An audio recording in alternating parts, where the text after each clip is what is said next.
Hello, my name is Jaquavius Render, and I attend Excelsior College. And today I'm going to go over my PowerPoint assignment. This is the M7A1 PowerPoint assignment for a SETA program.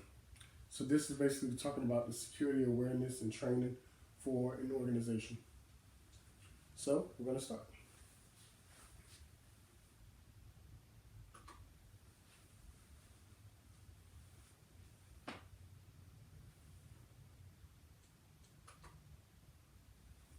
Okay, the use of information systems. Information systems are to be used for work purposes only. So this is not for your personal use. You're only going to do things that you need to in order for it to accomplish your job at work. External devices are not authorized to be used on the network unless they are approved by the Information System Security Manager.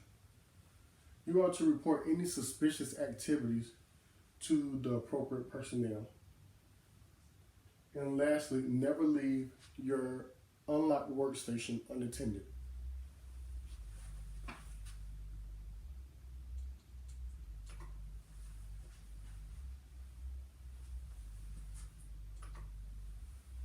These are some common bad habits that should not happen. Writing down your user credentials. Discussing information with individuals that do not have a need to know. Personal use of computer systems. Leaving workstations unlocked. Tailgating. And tailgating is allowing personnel to follow you through the gate that have not verified their credentials in order to access the building. Emailing confidential information to other parties without an encryption. Failure to report suspicious behaviors and activities.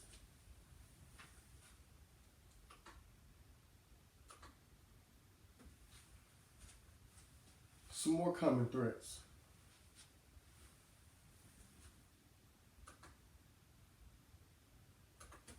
These are some common threats. The last one was common bad habits. These are some common threats. Phishing. Phishing is using social engineering in order to gain the personal identifiable information of their targets.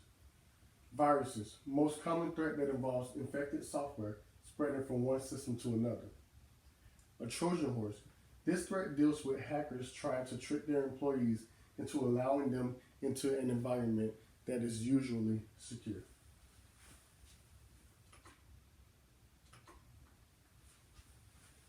Adware. This kind of threat focuses on hackers tracking their users' browsing history and then using it to send pop-ups and advertisement to the users based on the things that they're searching. Man in the middle. This type of attack is used to eavesdrop during the communication between different parties. Brute force attack is using an attack method that is used to hack the credentials of a user. So pretty much to try to crack their codes, their passwords, and their usernames. Some more common threats. A rootkit. It is a software that allows a hacker to remotely access their target's systems. Vishing. This is the telephone version of phishing.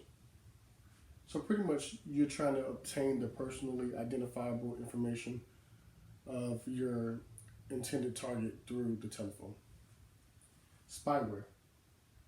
This is the software that's installed on a user's workstation without them knowing that it's installed. And what that does is it uses keyloggers in order to track what the users are typing so that they are able to obtain the personal identifiable information such as social security numbers, birthdays, passwords, usernames of those users.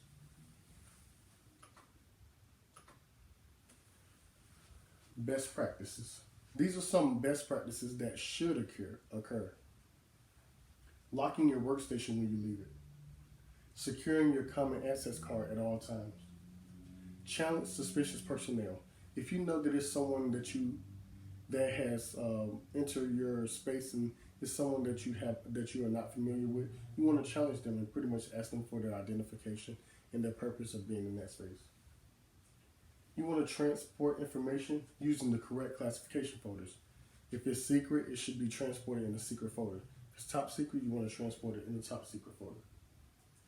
Two-person integrity when you're transporting information that is top secret level or above.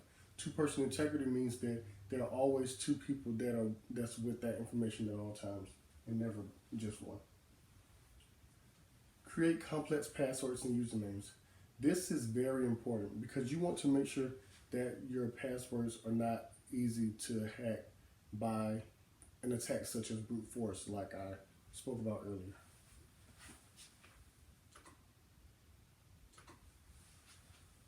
Some more best practices. You want to reset your passwords every 60 days. Become familiar with the incident response manual. Maintain compliance with the company's policies. Enforce a separation of duties policy. That best practice is usually with management level positions. So I know that for the new employees here, if you are in the management level position, you want to make sure that you're enforcing a separation of duties policy so that not one person has too much access and they're able to pretty much make changes and go unnoticed or have way too much power to where they're able to affect too many things in the systems. And then another management position that's usually geared more towards people that are working in the information assurance department is you want to monitor system logs and events. And you want to do this because you want to look for anything that stands out, any suspicious activities or events that has occurred that you want to investigate further.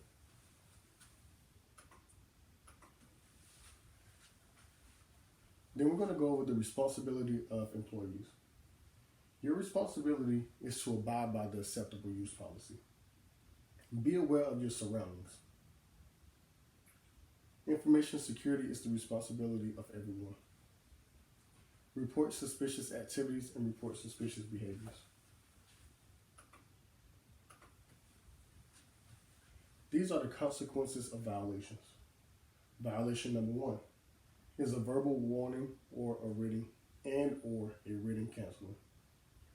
Violation number 2 is a written violation notice and a 2-week suspension.